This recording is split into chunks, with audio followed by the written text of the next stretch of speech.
And a very good morning to you. You're welcome along to OTB AM this morning. As ever, if you want to get in touch with us, you can drop us a comment in the comments wherever you are watching this. And remember, you should spread the gospel of OTB AM, because there are still some people out there in their foolishness who are unaware of our very existence. You can do that by liking the podcast. So every morning we podcast this show.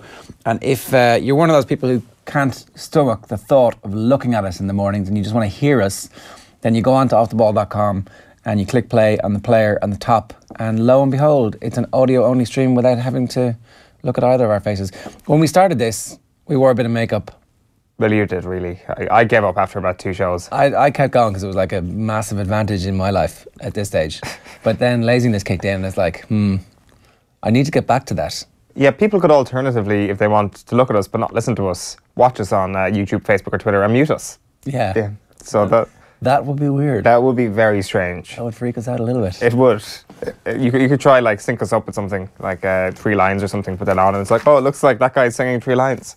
I heard you watching with Darren an unveiling video. Yeah. The 3 lines music, had it been rejigged? It had, yeah, for Daily Blin's Coming Home to Ajax video. We'll bring it to you a little bit later on in the show. It is a cracker. It's my favourite part of the year when all these unveiling videos start coming out. The World Cup has ruined unveiling video season. Unveiling video season has been compressed into 2 weeks, and it is a disgusting sort of representation of where football is at, that they aren't prioritising unveiling season. That for me is the reason why Qatar is being moved to November. It's not because of the weather or the desert conditions, it's so that we can get a full 3 months of unveiling videos, which is the greatest thing in football right now. Very good. Don't know what that noise was there. What noise? It was like a bing in the background. You didn't hear it? No. Oh, it was calling time on your point there. Bell was tolling for you. All right, let's tell you what's coming up on the show. We've got a really busy and varied show. I see Tommy doing the finger wag, which means he's not happy. That's not a good thing. The finger wagging Tommy in the mornings. And the only way to get him out of being an asshole is to call him on, oh, look, you're wagging your finger. And then he's like, oh, I'm not angry. He's very angry in the mornings. He's busily typing away into a document that I'm not actually on at the moment, so can't see what he's saying. The curtain is well and truly pulled back. This is how we make the sausage. Yeah, it's not pretty. No. Okay, well, before I actually look up the document, hey, here's what's coming up. I got the sports pages at 7:50, and it's 7:49 now, so we're bang on time. Then we're going to hear from Shane Walsh, who's been speaking with More Trust and Ucali. Phil Healy, the Irish sprint scene is exploding with talent at the moment, and Phil Healy is in the vanguard. Had her thunder stolen a little bit over the last couple of weeks by the underage sprinters, but not that much, because she's still the big dog. And we'll have boxing with Gareth A Davies a little bit later on. We'll also talk to him about Conor McGregor too. But the first of the press conferences where Anthony Joshua has come out, I'm so disappointed that Anthony Joshua is not fighting Deontay Wilder. It's like, what's the point of this?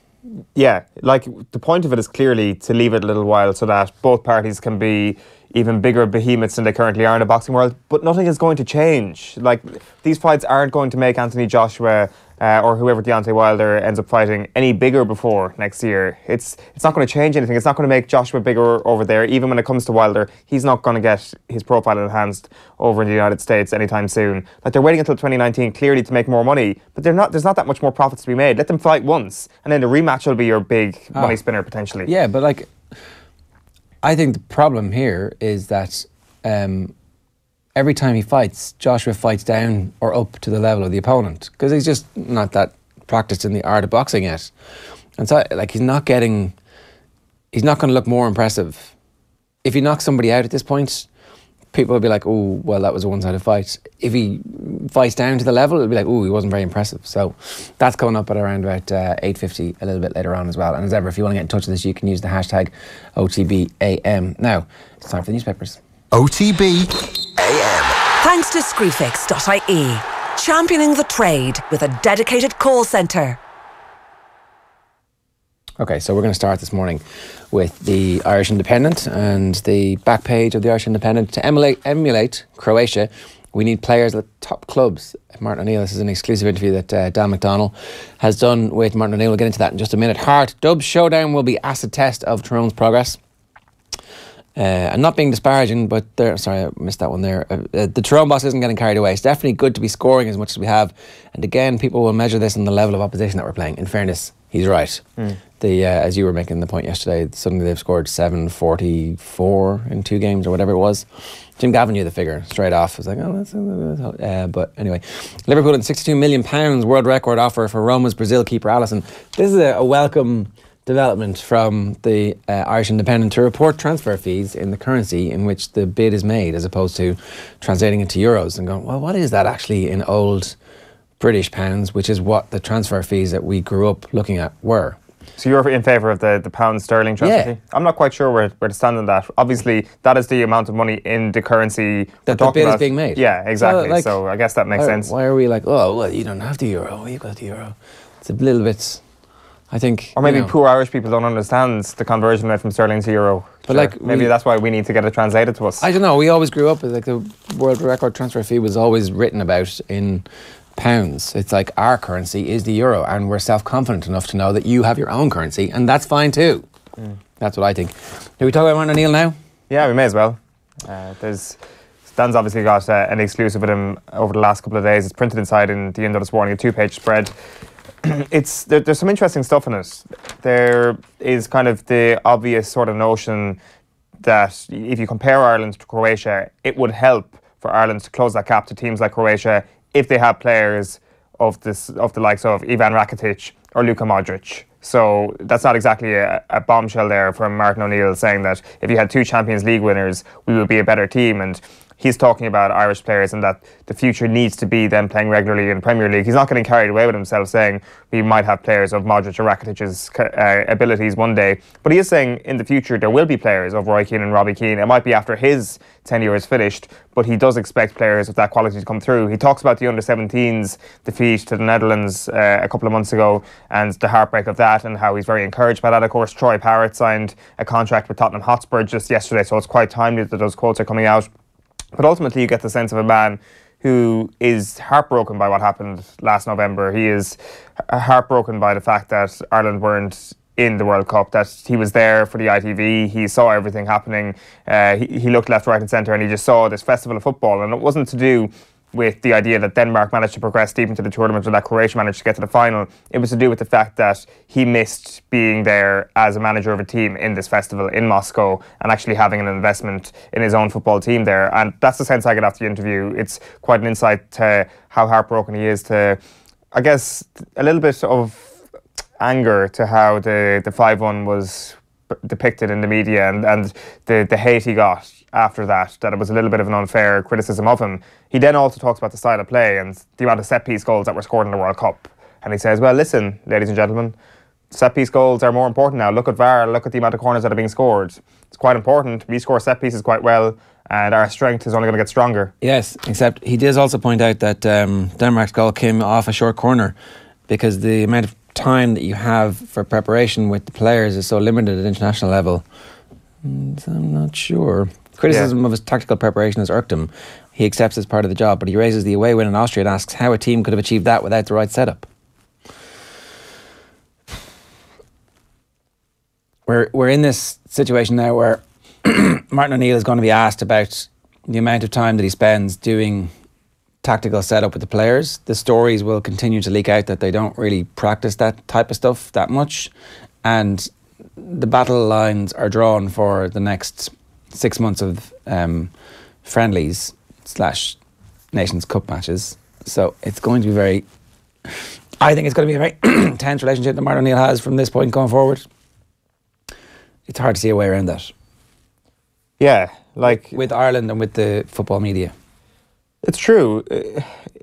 Like, you're right in what you're saying. I mean, we don't know how much time is going into that sort of stuff. We don't know how much time he plans to put into that sort of stuff. We don't know definitely how that style is going to change, but the suspicion certainly is that not much is going to change in terms of the style of play. Will things change in terms of how effective they are? Well, maybe. Like Dan correctly points out there that Shane Duffy has been Ireland's biggest goal-scoring threat, and O'Neill does talk about kind of a continued reliance on set pieces, but then a continued global reliance on set pieces might be the case. So I guess that's his defence. Is VAR in all international football from now on? Do we get it in the Nations Cup?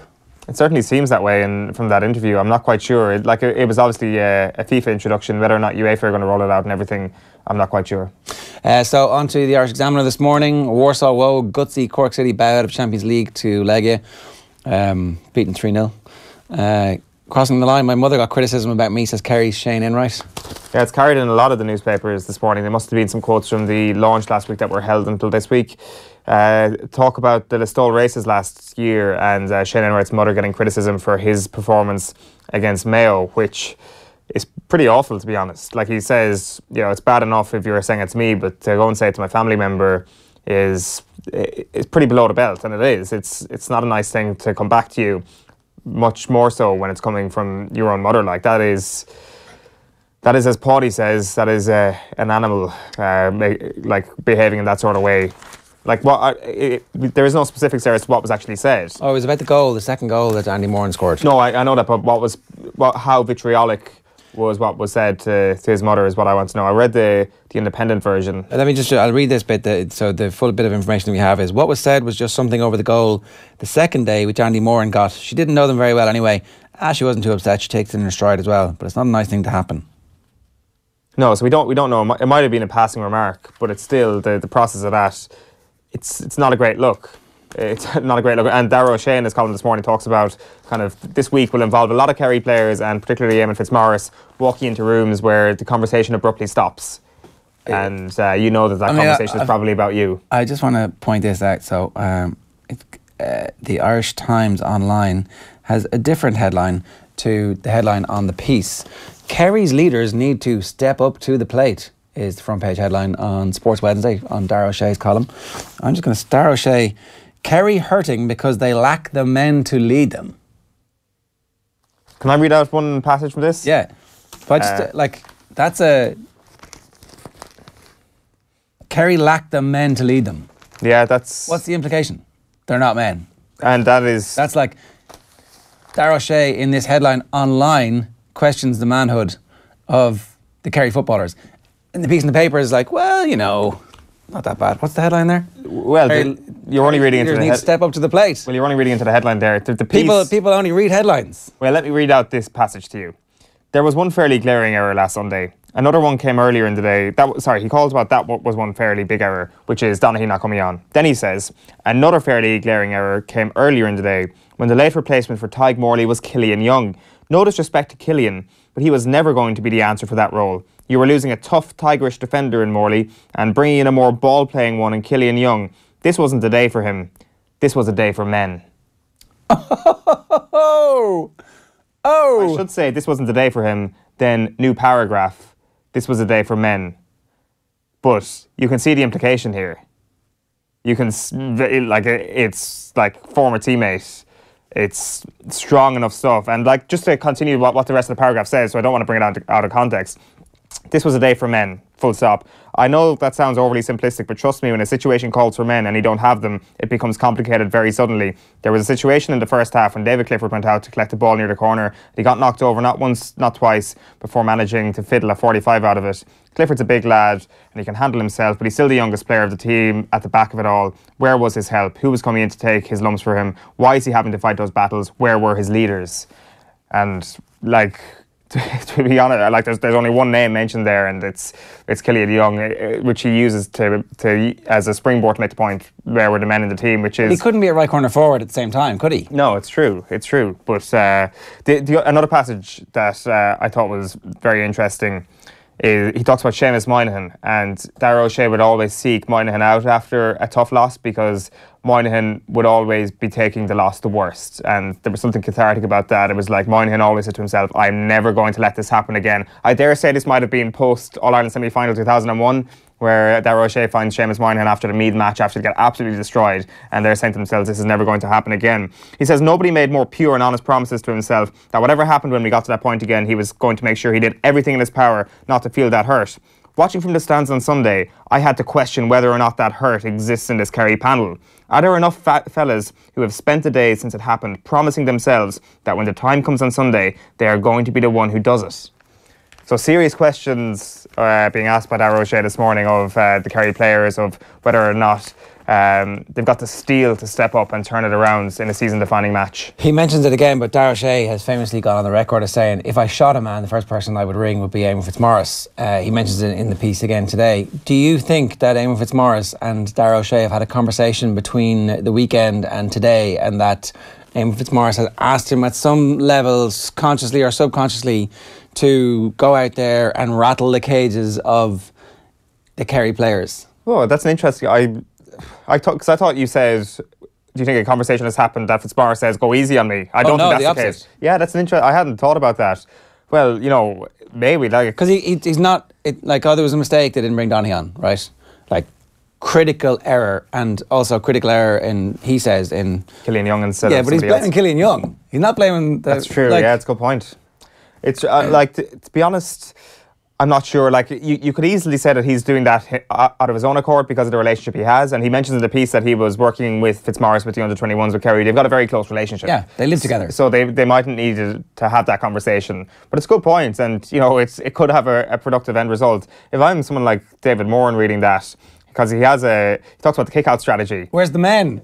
But like in terms of the kick-out strategy, it's like, it's all well and good blaming the kick-out strategy, but if David Moran's not winning his own ball, then there's no kick-out strategy to talk about. So if I'm Moran reading that, I'm like, you know, I'm going to prove you wrong, Darragh O'Shea, this weekend. So absolutely, if it's going to rattle cages, then it can only be positive for everybody. It's going to be so interesting to see the reaction next week if Kerry lose on Sunday. I really hope we're not sitting here next week reading Darragh O'Shea's column if Kerry are out of the championship. Because well, come on, I mean, it would be a once-in-a-lifetime experience. A once-in-a-lifetime experience? Well, Kerry being knocked out in Clonus in the football championship. It might never happen again. It might never happen again. I'm not looking forward to the guttural Monaghan roar if they knock them out on Sunday. But yeah, it's an extraordinary column. It's great stuff. We're calling on the Monaghan people out there to get in touch and tell us just how crazy people in Monaghan are going. Primarily because what they have now is a home match against Kerry to reach an All-Ireland semi-final for the first time in their history. It's like, it's on a plate for them. It has been wrapped up in a nice little bow, and all they have to do is unhook the bow and see what comes out. And a place in the All-Ireland semi-final, potentially, as the group winners, avoiding Dublin. Yeah, it's a huge carrot. They do have to go to Galway, obviously, the weekend after, which could be a decider for a top spot, which would be a great occasion in itself. You talk about dead rubbers until the last day, and if Monaghan and Galway are already through, that's not a dead rubber. No. That's a let's avoid Dublin and get to the All-Ireland final. Exactly. So that is the one positive of that. If it would be Tyrone, so maybe they prefer Dublin. Maybe, you know, like it's... That's Stick your B team out, rest everybody up for that game and go right. We believe what we can do Dublin this time. Okay. I wouldn't like you've written off Donegal left, right, and centre there. I mean, I'm just doing that to try and goad them into a better performance in the same way that Darragh O'Shea is trying to goad. Well, exactly. You're rattling cages yourself, Ger. All right, so let's hear from you. Let's be having you Monaghan people. How mad are you going? Are there blue and white sheep? There better be blue and white sheep. There better at least be a blue and white VW somewhere going. Kerry for the holidays, Monaghan for Sam. Okay, so we did the Irish Times. The back page of the Times Ireland edition is Liverpool's £62 million bid for Alisson. The newspapers, they're all on it today. We're getting the transfer fees in pounds. O'Neill forced to end career. This is the news that Colm O'Neill has been forced to retire on medical grounds.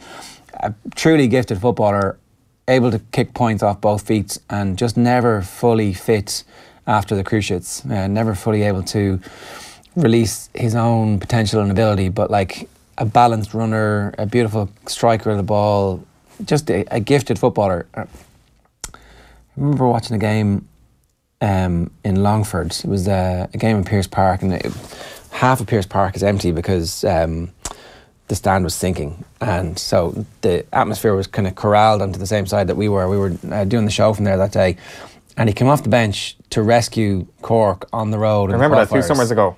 It was sunny and it was glorious, and he just had the ability to kind of pick space. Like you could see that, you know, the way the technology now that you can walk in and see 3D what the view is. You can tell that he's got that full 360 virtual reality sense of like, I'm going to the corner flag here, but I can ping a ball back to basically the penalty spot, and I know there's space there because I've seen it, except I haven't even looked up to see it. So I think there was one beautiful point that he kicked from the touchline as well, and you're thinking, this guy, this is a gift. Yeah, it's gutting for him. It's absolutely devastating. Like, they must be looking around at the Super 8s at the moment, thinking to themselves, how has it all gone so annoyingly wrong for us? Such a bad streak of luck with things like Colm O'Neill, and then a bad streak of management, county board decisions that have led to football being in such a state that it is. That you look at players that have left over the last couple of years. You've got Colm O'Neill now, Donnacha O'Connor, Paddy Kelly. Like, they're absolutely top quality talents. Aidan Walsh underperformed this year. You'd like to think there's a kick left in his career, but it's just a devastatingly great group of players that never reached the heights that they possibly could have, or never reached the heights of being involved in something like the Super 8s are, which is such a disappointment. You wish him all the best in his retirement. He was one of the greats. Yeah, totally. Okay, so the Racing Post, BHA ignored other possible sources of Faugheen leak, claims Vet's defence. So the Faugheen story has not gone away at the moment. I'm sure that there will be more on that. We'll try and cover that story a bit more later on in the week. And then Mountain Pressure, pardon me, tour about to get serious with first summit finished. So the next 2 days, the Tour de France is in the Alps. Alpe d'Huez is tomorrow, but if you haven't been watching up to now, yesterday was a pretty interesting stage. They went super fast. Super fast. Col de Colomiers yesterday. Yeah, that was the last climb. Dan Martin set a record for it. Yeah, fastest ever climb of the Colombier, doing it at an average speed of 20.61 kilometres per hour. Just a tiny bit faster than the 20.53 kilometres per hour of the rest of the group, because I'm not sure if you're watching it, but he just makes a little bit of a breakaway coming to the crest of the climb. And they were asking on Eurosport afterwards, it was like, what was it? Why? Like, what? Why did he do that? For the record, maybe? Maybe it is. Maybe there is some sort of joint record. It is the fastest. He did it in 21.50. Like, there's some insane names. Like, when you look down through the list, you look at Nibali, you look at Wiggins, then you look at somebody like Lance and Michael Rasmussen, who did the climb in a slower time. What was Lance's time? Lance's time was 23.37. What was Dan Martin's time? 21.50. Now, the thing is, when you look at that, Lance's time in 2009 was 2 days after arrest day. This is coming right off the back of arrest day. Dan Martin probably a little bit more aggressive. Like, if you watched Sky yesterday, on a purely tactical level, it was quite reminiscent of US Postal, the way they just sit in front of the peloton and just do what they have to do, control it. And that's what Sky did yesterday. You know, there was 14 other riders who were just 5 seconds slower than Dan Martin. The idea that the Tour de France has got slower is absolute nonsense, by the way. When you look at that yesterday, even if it is coming off the back of a rest day, you look at someone like Julian Alaphilippe with an unbelievable ride yesterday, which got everybody so excited. But coming back to the point on Dan Martin, Eurosport commentators afterwards were like, what's he doing? It's like, it doesn't matter really. There was that brief kind of 20 seconds of excitement that he gave, and he's an aggressive rider. Does he get, is he potentially not looking at GC and looking for polka dot ultimately over the course? Is that something that he would be interested in? I don't know. Like, the polka dot was out of his grasp at that point. Like, he knew that Alaphilippe was going to take that at that point. But over the course of the maybe he does. I think GC though. I think GC is what he's targeting. I'd be surprised if he's not. Also, as well, it was interesting to see him make that break, but it seemed, and I'm open to correction on this, it seemed that he was on his own. I can't remember there being too many other UAE riders in that 14-rider group. Whereas if Froome wanted to make a break, or if Thomas wanted to make a break, there was plenty of other Sky riders there to back him up. Okay, well, let's move on, because we're going to talk boxing a little bit later on. It's always great when one of your guests coming up is already killing you in your Twitter feed. So we were tweeting earlier on, we were talking about the fight that's coming up, that Joshua is fighting Povetkin, and I was making the point that it's disappointing that he's not fighting Wilder. Gareth A. Davies, Povetkin's the #1 challenger for 2 of the belts. I'll put you straight at 8:40. So there you go, Gareth A. Davies, the perfect ringmaster, already hyping up this clash of him with his immense boxing knowledge and us Euro weenies sitting here going, okay, Mr. Davies, thanks very much for that. Which is how I predict that piece is going to go. But no, seriously, it would be better if this Wilder fight happened, right? Yeah, I think it was kind of a mandatory challenge that he had to take, didn't he? I did see one underneath it. Exactly. If people have a problem with mandatories, they should have a problem with Klitschko's whole career. Mandatories are part of boxing. We do have a problem with Klitschko's whole career. He completely avoided anybody who was any good for a decade, and they killed the heavyweight department for the best part of a decade by carving it up between each other. So, screw you, Dave Sykes. That's all I have to say about that. Gilroy versus Davies on the undercard in Wembley in a couple of weeks is what I'm hearing. No, I'm yeah. I'll take on Dave Sykes. I mean, who's he? Until we see there's a blue tick and he's like 4-time European champion or something. Back page, you just called a viewer out. Back page of the Herald this morning is Pool's Alice in Wonderland. Reds open talk with Roma and Midtjylland. €70 million. Well, the thing is, they can put it in euro because it's what currency are Roma going to be accepting it in? The back page of the Mirror, they also go with the same headline, Alice in Wonderland. Liverpool's world record £62 million bid for Roma star as Klopp fights Chelsea to land's top target. And City can't win war in Poland. Legia Warsaw beat Cork City 3-0 in their Champions League qualifier. The back page of the Star this morning is €70 million. Liverpool make record bid for Brazil goalkeeper. No Legia to stand on then is the Cork headline. And Colm fit to face Dubs. That's Colm Kavanagh. He's back for the clash in Omagh this weekend, which is big news for Mickey Hart.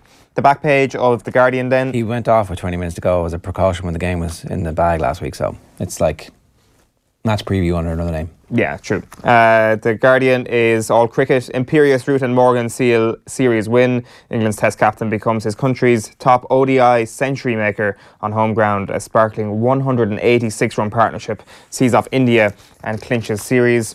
And the front page of the Daily Telegraph sports section is the same story. Ready for the big test. Root century seals one-day triumph as England fire warning to India. There was, just want to reopen this very briefly. Paddy McEnany, nice Kerry rallying cry, lads. After your pro Kildare stance last week, Kerry this week, hashtag OTB AM.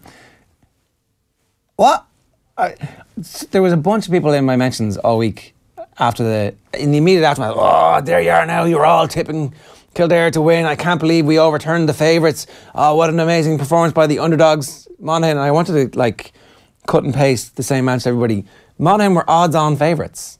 Kildare were the underdogs in that game.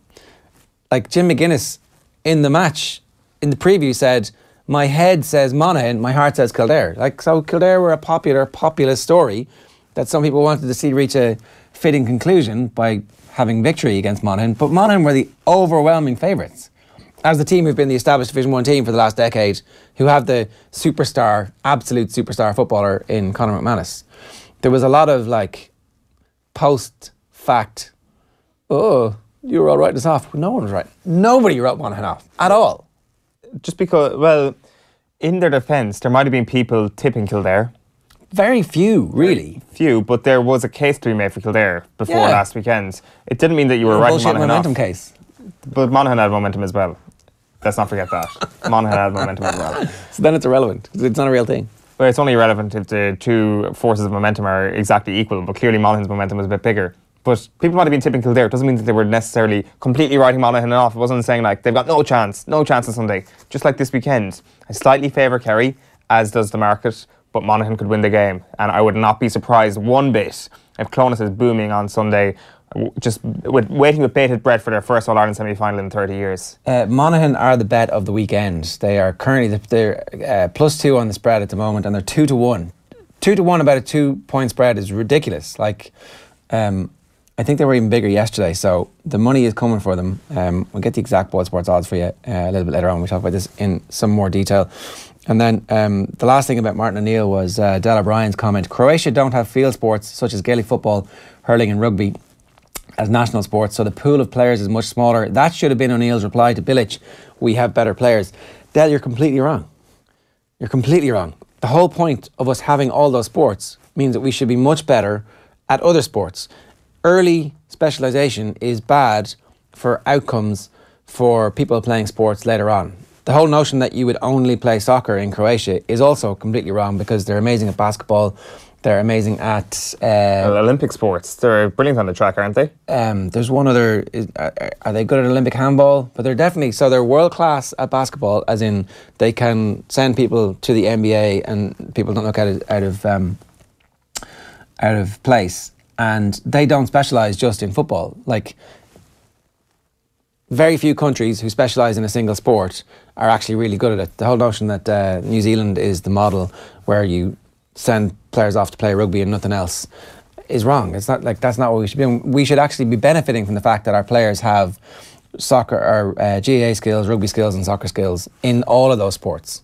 Now, whether or not soccer is tapping into that in the right way, that's a different question. But I don't think that we can go, oh, we've got hurling and football, so therefore we can never be good at soccer is actually true. We should be better at soccer because we have hurling and football, because players play more sports, they learn more skills, and all of those skills and ways of tactical thinking, etc., should be transferable. Yeah, it's true. Maybe there's a lack of specialisation or otherwise when it comes to young soccer players, that if you're not making the break in soccer at 14, 15, it's kind of a little bit more of a forgiving atmosphere if you're not making the break in Gaelic football or hurling. So if you're playing both sports and you're an average player in both sports, which one are you picking? Are you sticking around with the soccer team that kind of has this regime in place where the top talent will move on to different teams, may move abroad, may move on to League of Ireland level? Or are you sticking with the GAA team who may or may not have a junior B prospect for you down the line? I don't know. It just seems like a little bit less of an intimidating atmosphere sometimes. That like ultimately the dual skills people will ultimately pick Gaelic games in quite a lot of situations. Maybe. It'd be interesting to hear what people's experience of that is. A reminder, OTB AM is live with Screwfix.ie, championing the trade with a choice of over 20,000 quality trade products. Check out the website for more details there, Screwfix.ie. Now, Galway star Shane Walsh was named PwC's GAA GPA Player of the Month for June.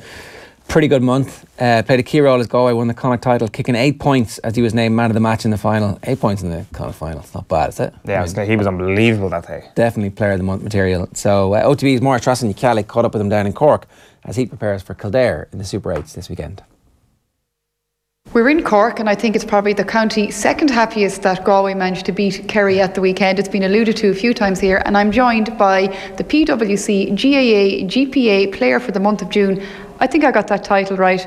The month of June, but in Galway's hearts and in your heart, I'm sure June is long gone. You're looking forward now to later into July and August, hopefully. Yeah, no, exactly. I said we parked the bus there now. June is gone by. So it was a nice month, my birthday month, and it was a Father's Day present to Dad. So it was always a nice thing to have looking back. But looking forward, I suppose we're concentrating on the Super 8s now, and said now our next obstacle is Kildare now on Sunday in Newbridge.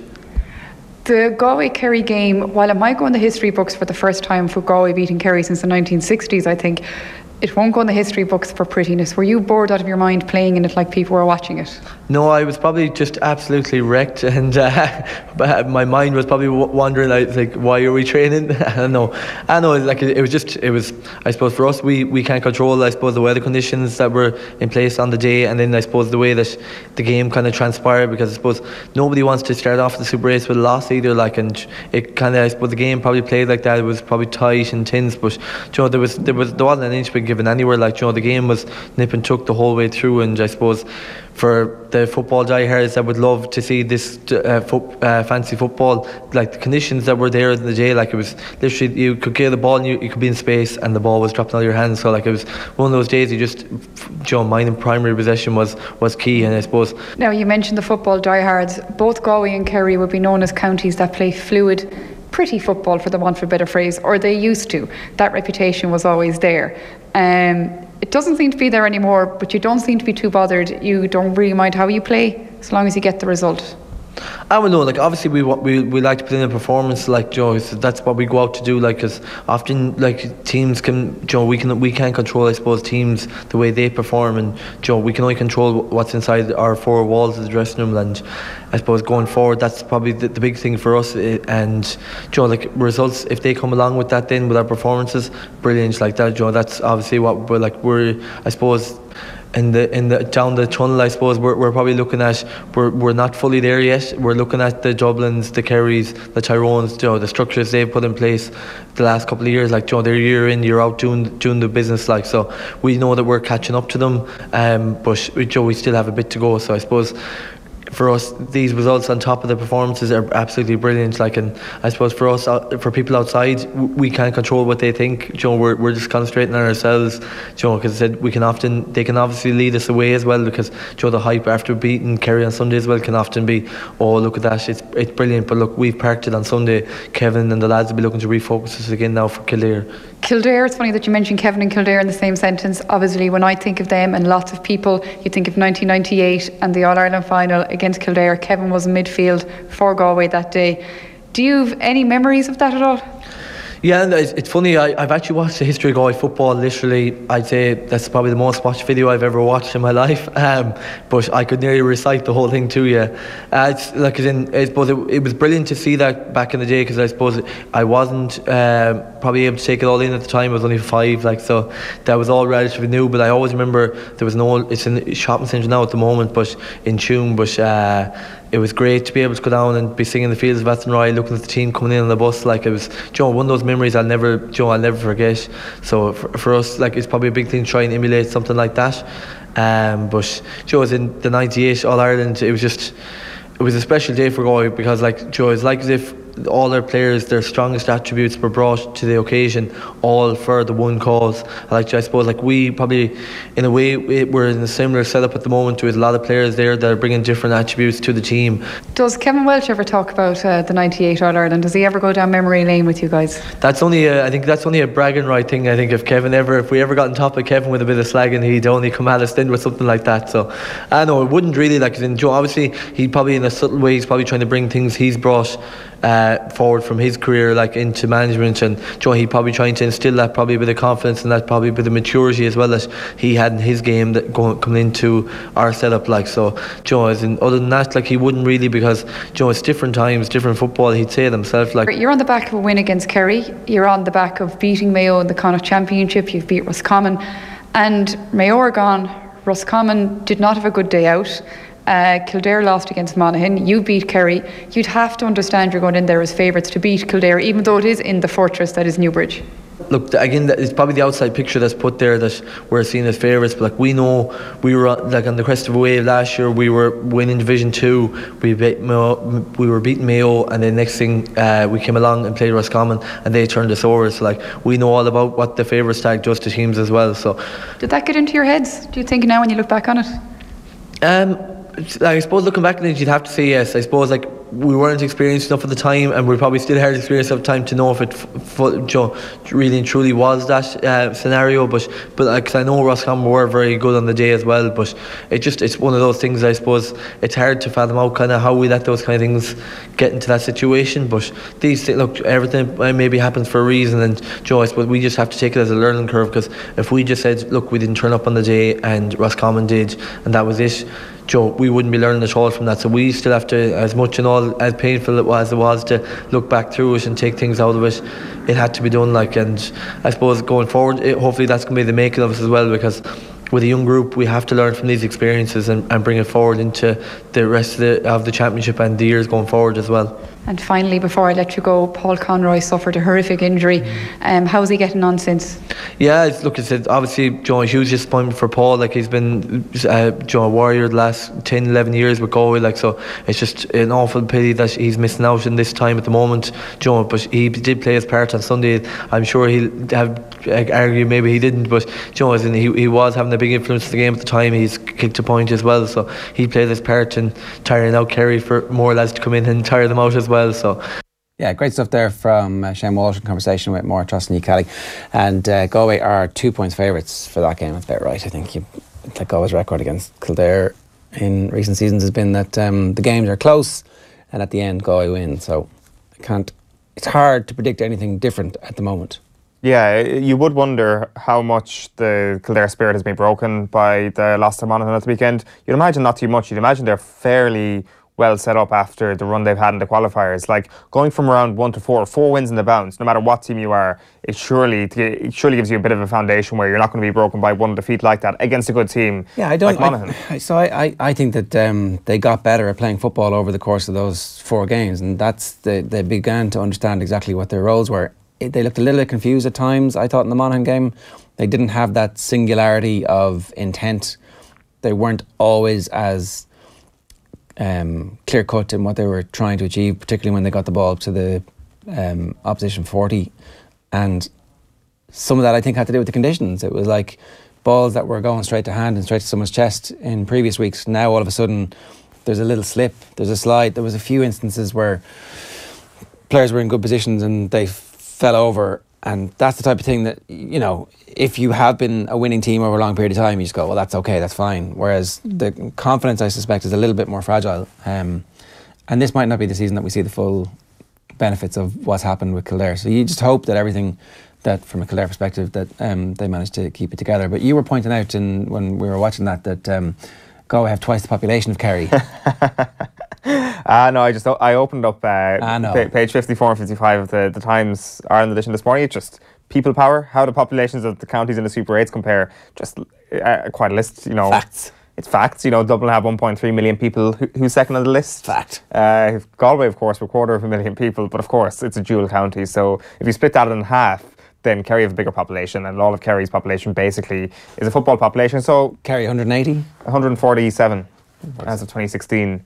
I don't think that would have increased too much, probably decreased in that time. Galway 258, Kildare with 222,000. Should they be punching more above their weight? They're the third most populous county, left in the Super 8s, left in the All-Ireland Championship. And then it's Tyrone, Donegal, Kerry, Roscommon, and Monaghan, of course, as every Monaghan person will tell you, the lowest populated county left in the All-Ireland Championship. But the best organised football championship, and so therefore it turns out if you give club players games, then the whole thing rises up. It's like it's almost like if you get your systems right, the game benefits, the skills increase, and you become more competitive and more streamlined. It's very hard to put into context just how massive this weekend is from a Monaghan perspective, because they're so close. It's all time. Yeah, like it's a historic match. In the defence of some of the Monaghan people who've been getting in touch, I can see why they would feel that, you know, everybody's written us off. I think that comes from a frustration that didn't just manifest itself in the build-up to last weekend. I think that's a frustration that's occurred over the last couple of years. Getting absolutely pulverised by Dublin twice in Croke Park over the last 5 years does not help. It allows everybody to write you off, and there was plenty of evidence there to write Monaghan off. So for them to get that win in Croke Park at the weekend was massive. To put themselves in a position against a wounded animal on Sunday to progress to the All-Ireland semi-final is a massive opportunity to feel like they've exercised the goats of those absolute hockeyings at the hands of Dublin over the last 5 years. If it's a draw, that's going to be interesting. If it's a draw, it will be interesting. The thing is, a draw won't do Kerry much good. Well, it'll do them a bit of good. It's certainly better than a defeat. But I'm just trying to think what they would be on. One, Monaghan would be on 3, and Galway would probably be on 4. You would then be hoping for Galway to beat Monaghan on the last weekend, and they would need to. Well, they Kerry would need to just have a higher score difference than Monaghan then if they're both on 3 points come the end of the Super 8. So that's just getting into permutations. We can worry about the permutations this time next week, and there might be no permutations to talk about because it could be Galway and Monaghan clean through, exactly. Yeah, so this is probably the weekend where the damn squib of last week is replaced by boom. But without question, this is the best weekend. This is going to be the best weekend of football that this nation has experienced over in a long time. I don't know, when was the last time? 2010, that All-Ireland quarter-final weekend. That was sensational. Yeah, that was pretty good. Went down, destroyed Kerry. When all 4 provincial winners lost. Tyrone were beaten. Yeah, Tyrone were beaten. And who was it? Mayo were beaten. And, it was... Meath were beaten by Kildare, I presume. Yeah, Meath lost as well that day. So all 4 provincial winners lost that day. I'm not saying it's going to be the best weekend of football. I'm saying it's the weekend with the most on the line, the highest amount of drama. I mean, it should be the best weekend of football that we've ever seen. You can't promise a good weekend of football, Jerry. You just can't. Like, last weekend was supposed to be a good weekend of football, and it wasn't great. Well, the venues were wrong last weekend. So Kevin McCallion says Monaghan versus Kerry will be very interesting now, as Kerry have to go for it or they're out. Could be a good thing for them. Could be match of the year. No pressure, Kelvin. No pressure.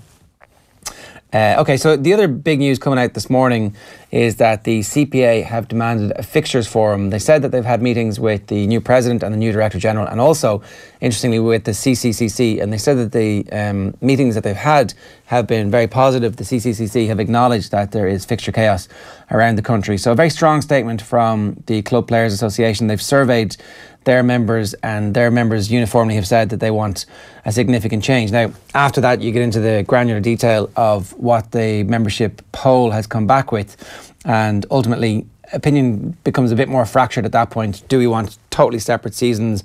What do you do for the dual players? And as that picture begins to emerge, the main call for the CPA, that the CPA are making this morning, is that a national fixtures forum with a blank piece of paper is established that has both expertise from within the GAA and all of its constituent parts. So the club players would be represented, the GPA would be represented, Central Council would be represented, the CCC would be represented, but that there would be also people from outside the sport with knowledge of other successful sports bodies, fixtures, and then somebody outside that again, who's just an outsider, who comes and goes, oh, maybe you should try this thing that you haven't thought of. Or, so you say you always do this. Why do you always do the same thing? And they're saying that this is the first step towards getting buy-in from absolutely everybody. I guess the overriding thing that came from it was that the club players believe there's a disconnect between Croke Park, the administrator element of Croke Park, and the body, the general body of the GAA membership. Yeah, like the thing is, how do you get people to relinquish this version of power that they seem to have in their hands, that setting the fixtures to some people might be a great form of, not an ego trip, but a great form of control that they like to have. It's like we are the Munster or the Leinster, the Connacht or the Ulster Council. Our remit is to fix fixtures. Nobody's going to come in, no forum, no blank page is going to dictate what we do. We work off our own clock. How do you change that culture? And as you say, this idea that this is the reason, this is why things, and this is the way things have been forever. Why have they been that way forever? Well, the idea that things have been there forever is quite an important facet to some people. Doesn't mean it's correct, but there's going to be a lot of clinging on to tradition if this is introduced, if the GAA try and follow this through. It's going to be a battle to try and chisel away at some of the things that have been happening forever. And that's why the call by the CPA to have a completely blank piece of paper as the starting point for this, as opposed to, well, we're just going to protect this and this and this, because we've been lobbied hard by the vested interests in those particular areas of fixtures, more than likely the provincial councils, because that's what everybody is trying to break away from at the moment, and to divorce the provincial councils from the power of the provincial championships, which might free up a certain period of time. Anyway, like, if you have a blank canvas to look at fixtures, then you also have a blank canvas to look at championship structures. And maybe if you started with a blank piece of paper, you come up with a structure that's fit for purpose 12 months of the year, with off seasons for club players and off seasons for inter-county players, and you're not flogging everybody who's involved in it. So you don't reach a situation like we had with Colin O'Riordan last night, talking about wanting to give up football and hurling, and it being a bit of a relief to go off and play Aussie rules. There was one other piece from the CPA that really needs to get mentioned this morning, and that is that they have added the businesswoman Joan Keogh to their organisation. Now, this is the heaviest of heavy hitters. She's involved in a global role with a leading financial services firm. So if you do a quick Google, she's been involved with financial startups in the IFSC all the way back for like 2 decades here, has had a high profile role with JP Morgan, a very, very heavy hitter. And she's also understood to have been involved in the process to appoint Pádraig Duffy's successor as the GAA Director General. So this is somebody who the GAA thought was worth having involved in the process to appoint the successor to Pádraig Duffy. And now she's part of the Club Players Association. So the GAA can't go and say, well, look, you know, you guys are, it's nice what you've done here with your internet polls, but like, what are you really? It's like, well, actually, I helped appoint you, Tom. So, you know me. And they've added a whole weight of heft to their organisation in one fell swoop here, and they're not going away. That's what you can take from this. It would be an optical disaster if the GAA didn't now listen to the CPA as a result of her appointment. It's obviously an appointment that was made for the good of the CPA, for the good of the GAA as a whole, but the knock-on effect and the unintended consequence of this is politically an absolute masterstroke for the reasons you've just outlined there. Imagine what the club player would feel like if the CPA are now ignored in their efforts to try and get a little bit more airtime at the GAA, get a few of their motions to Congress, get recognised even at the next Congress as an official subsidiary of the GAA or whatever they want to be recognised as, because she's been involved with the most important appointment that potentially the GAA has ever seen in Tom Ryan. Like the next couple of years for the GAA are absolutely vital in terms of the club versus county debate. And if the CPA get ignored by the person that she helped by the person that had helped appoint her Director General, then it's clearly a lack of respect, full stop, for the CPA, and by extension, a lack of respect for the club player. Right, we'll come back to that obviously with a few more discussion points on it over the coming days, weeks, months, and probably for eternity. We're going to speak with Gareth A. Davies about the heavyweight boxing situation a little bit later on. Next though, we're talking Phil Healy. Yesterday, Eoin was out at the National Sports Campus in Abbottstown to chat to some of Ireland's best athletes. We're going to bring you the interview with Thomas Barr and Oliver Dingley a little bit later on in the week, ahead of the 2018 European Championships. But here he is talking with Phil Healy, Ireland's fastest woman. Phil, Ireland's fastest woman now. How does that feel? It's absolutely unreal. Like, the last few weeks have been just insane, like over 1, 2 and the 4, and to take 2 national records has just been like amazing, and like they're long-standing records as well. And I was even tagged in a tweet by Greg Allen. Like, I don't think a woman has held the 100 and 200 record, like both of them together, since 1978. It was Michelle Carroll, so 40 years is a long time to have both records. And it's a long time, and it's more impressive given the fact that neither of them supposedly are your best event. No, but who knows? Like, I'm having fun over the 1 the 2 at the moment, and like it's good to change up the focus than running 4s all the time. And like even this week, so I ran my 1 and 2 in Cork City Sports, and Morton Games I'll run the 400 before going to the Diamond League at the weekend to run the 4x1, and then Nationals I'll just run the 2. Then going to Berlin I will run the 100 and 200, so it's a bit of fun. It's a bit of variety as well, I'd imagine. I'd imagine just thinking about it kind of clears the head a little bit, that you're not just focused on the 400 time and time again, that even small things like not being as worn out or not having to focus on the stamina as much and just getting to go out and go as fast as you can for 100 metres is a bit of a changing up of the system. Absolutely. And like say I might jump into a 400 and treat it as a training session, or I might jump into a 1 and 2 and treat it as a speed session. So like it's good to change up the focus. And like say even indoors I ran 400s all the time, so I've done my World Indoors as a 400 season, so now I want to go to European Championships and run the 100 and 200, double up there. I'm also on the 4x4 squad and the 4x1 squad, so it's about capitalising on the speed that we have at the moment, building on that and transferring it through to 400 then as well. Yeah, it's an amazing time to be going to the championships. It's an amazing time for Irish sprinting.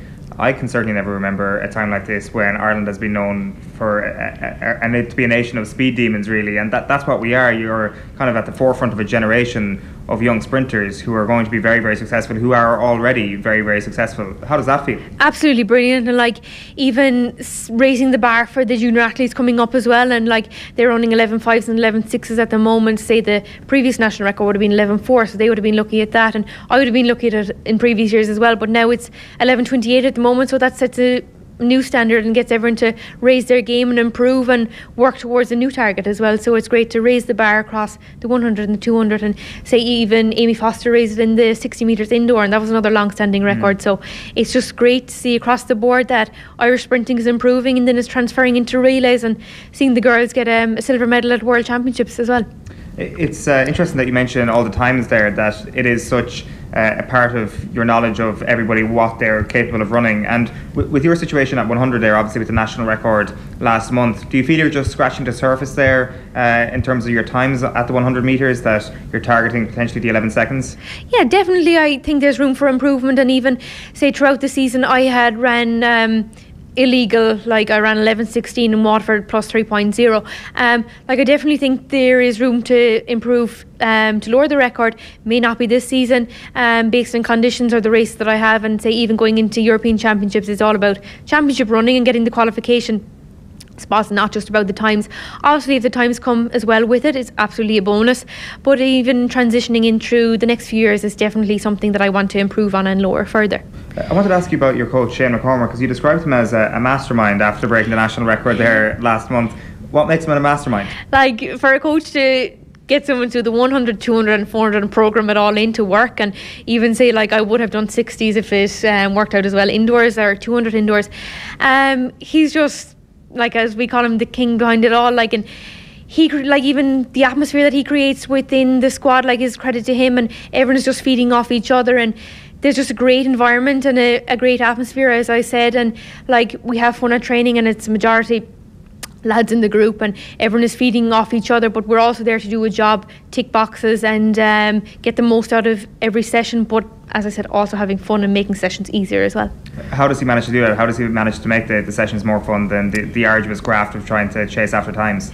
It's just the atmosphere he creates, and everyone is just like joking and just having fun, but like sessions aren't easy. Like athletics is an individual sport, and it's a tough sport, and sessions are, as I said, are hard, and whether it's a long session or it's a gym session, and like everyone just gets behind each other and like willing each other on to make the improvements, and whether they're going to a major championships, whether they're going to All Irelands or like Leinsters, or making improvements, like it's what everyone wants to see within the squad, and everyone's feeding off each other, and other athletes are coming in from different squads and dipping into our sessions, and it's great to see the transfer overall, and like people enjoying coming in as well. So it is mostly a collective that you train, and then would you do many sessions on your own? Would it be more on your own or more in a collective? No, it's more in collective, and say even when I was in Cork, like I was just on my own, so now I'm getting the benefits of the whole squad when I'm based in Waterford, and Shane sees every single session, whether it's gym sessions or track sessions, so like he can tweak all along the ways, whether whether he needs to add in something, whether he needs to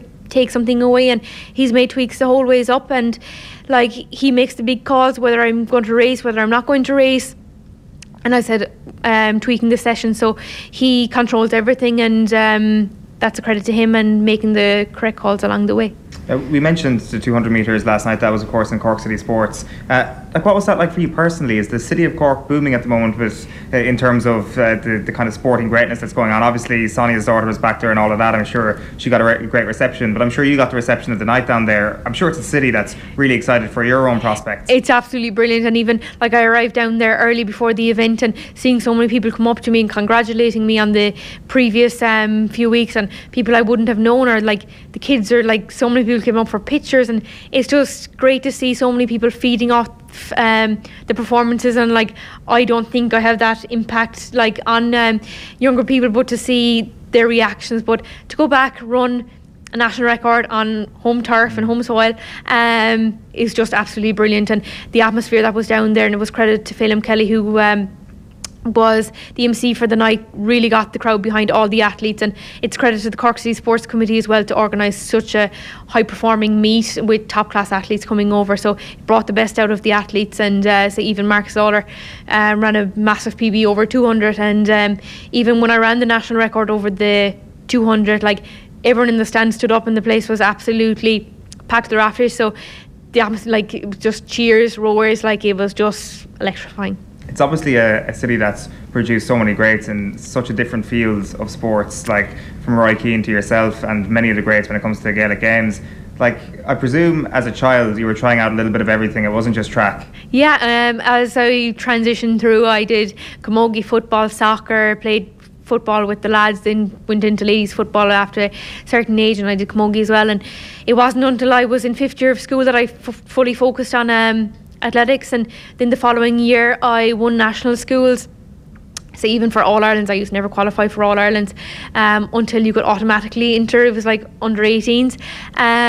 So like national schools, 6th year was the first time I won, and then went into European juniors that summer, and I finished 4th there in the 100 metres, and then moved to Shane that at the end of that summer, and that would have been my first year of college, starting into my first year of college, and transitioned through from there into the senior ranks. So it was quite late then that you realised that you could actually be an international competitor, as you said there, 5th year in school. Yeah, so like I was 18 before I went to my first major championships, like European championships, so like I was late to the game as such compared to like the youths and the juniors coming through now. But yeah, 18 first year European juniors, and I went to under 23 championships.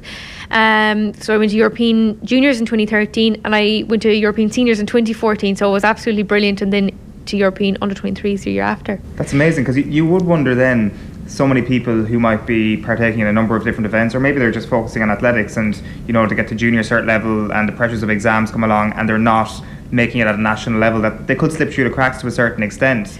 Like, I guess you're lucky in a sense, without making it overly dramatic, that you stuck with it. I mean, so many other people could have said, listen, I'm not going to be a national competitor at any point, but maybe if you gave it a couple of more years, you would. And that was the case with you, and that's an important thing to point out, that ultimately perseverance is key, but having a system in place where participation is heightened and the importance of participation is heightened, then that will ultimately lead to rewards, like having somebody like yourself develop late. Big time. And like, as you said, it's about persevering through and like seeing it through, and it's just about enjoying it. And like, it's not all about winning and about breaking records and winning national titles. It's just about enjoying it. Yes, it's tough if you're not succeeding and everyone wants to succeed, but like, I stuck with it. I gave up the other sports, and who knows, I may have better potential over those sports, but I stuck with athletics. And I stuck with athletics because my sister as well, who's 2 years older than me, would have been winning the whole ways up. So I can't, like, probably if she wasn't in the sport, I wouldn't have continued. So that's why I stuck through and transferred through and got the success in later years. That sounds like that might have been a competitive enough household. Yeah, I was growing up with, like, she would have been winning national titles in All Ireland schools and going to European youths and juniors and stuff like that. But I wouldn't have been making it, but I still stuck with it. So yeah, yeah, like competitive. Like I have 2 brothers as well, and like they're big into GAA and soccer, so like it's a sporting family. So yeah, no, it's good. Yeah, just one last thing on the Cork thing. Did I read somewhere that yourself and your sister crossed paths with John Caulfield in your athletics careers? Yeah, so John Caulfield, like he's in our local community, so he encouraged my sister. Him and his wife used organised community games, so he encouraged my sister to join the local athletic club. So it's Johnny and his wife Bronya got us into the sport, and I followed her through going to the athletic club then as well. Right, okay. I presume he's not still involved with community games down there. He's just totally focused on Cork City. Yeah, I'm not sure about the community game system at the moment, but they were well involved throughout the years as I was growing up. But yeah, Cork City now. Yeah, it's weird way that these little paths weave, especially down in Cork. But ultimately, it's not a city that you really call home at the moment. It's more in Waterford you're based? Yeah, I'm based in Waterford now all year, and I rarely get back to Cork, even though like it's so close, but I do rarely get back to Cork. But yeah, based in Waterford the whole time, and just travelling abroad or racing the circuit in Ireland as well. And you've made a bit of a change from the nursing? Yeah, so I started out in nursing first year of college, just took it for 3 years. Graduated with a health science degree, so I still have that to fall back on if I wanted to. Then in the 4th year I jumped into a postgrad in applied computer technology, so a big change, but it was about making the big calls, and say like Waterford was a big call that I made, but also career change. Like I wasn't just looking at the sport. Like yes, athletics didn't help, or nursing didn't help athletics, being on the wards. We used to work 30-hour shifts, back to back 13-hour shifts, and then a half day. So like that was impossible to train when we were doing week after week. And I even remember going to European Seniors in 2014, and I did 6 weeks placement on the wards beforehand. But like that must have been pretty tough. Absolutely, and you're standing on your feet the whole time, and like you're a member of staff there and you have a responsibility, so like you can't be sitting around. So but I was like, is this a career I want to be in when I'm retired in like 35, 40, or do I want to make the change now? And like students find it hard to make, like if they're stuck in, like it wasn't as if I didn't enjoy it, I absolutely loved it, but say athletics made me decide like which do I want. And like Shane, my coach, always says never look back with regrets, and that was one call that I made, and I was like, right, this is my time. I have one shot at athletics. I want to make this call, and I changed course, but it also benefits me like when I'm retired, and it's something that I enjoy doing, and now I'm in Waterford doing a master's. For sure, yeah, it's one hell of a change from nursing to applied computing technology. Yeah. What was it about applied computing technology that appealed to you as a course and as a potential career path? Like it's something that I'm always interested in, and even when I'm in Waterford this year, like there's a variety of modules between web development, but like the data analytics side is definitely something that I really like, and I always had like a mathsy like interest and like enjoyed it. So it's definitely a career path that I'm looking forward to working in future, and then finishing out my masters as well in WIT this year coming.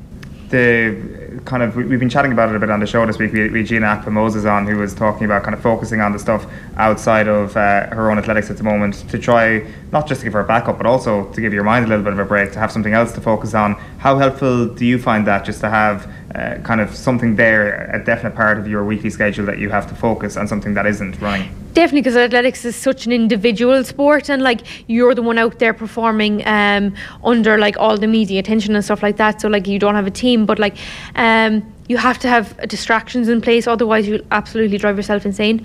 So it's good to have something to switch off, and yes, you train so hard, like I train 6 days a week, and like you have to have something to switch off. And even you come home from training, and even when I was in Cork for 4 years, none of my housemates did sport, so like it was a great distraction having them. The conversations even at absolutely, yeah. Like you go to the track, you do your session in the new park, and when you come home, and like that was absolutely brilliant. Yeah, because quite often what you have in a lot of the universities around Ireland is just like athletics houses and stuff, and you go to training, you come home, and you're chatting to people you're training with. I'd imagine, I'm not sure if you've been in that situation, but I'd imagine that's quite tough. It is, and like you've athletics like 24/7 at that stage, and like there's no switch off. And like even in my house now in Waterford, like 2 of the lads come in next year in my training squad, and one of the guys are there this year, but like there's 5 of us in the house next year, but there's a variety of like some do sport, some don't do sport, or different sports. So like it's a great like we part, like once we come in the door, the session is done and that's it, and we focus on different things. The last thing I wanted to ask you about, and it's the first time I think we've had an interview with you on Off the Ball, so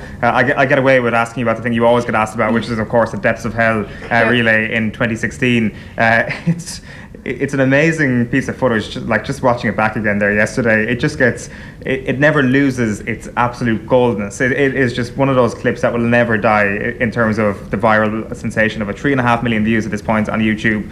Like, what was that like at the time, just seeing that thing go wild all around the world? It was absolutely crazy, and even like it had the 3.5 million views on YouTube, but it also had like 50 million views on Good Morning America, one of the Today Show, one of them. But like the coverage and the exposure that it got was absolutely insane. But like it wasn't just the run, it was a combination of Cahill on the commentary and the fall at the end, and everyone got like, it was everything together that made it the viral sensation. But like it put athletics into such a positive light at the time, and like I remember getting messages from like across the world, and like people like used to watch it before a basketball match or a hockey match, or people like used to take it as motivation from coming in after work and getting up and doing a bit of exercise and like not giving in and just persevering as well. So like I carried like, it's that fighting spirit, and like I carried that through like my sporting career, and like not giving up, and I always give 110% to everything, and whether it's sporting or academic, like it's like I give it all, and it's no like half measure, it's all or nothing.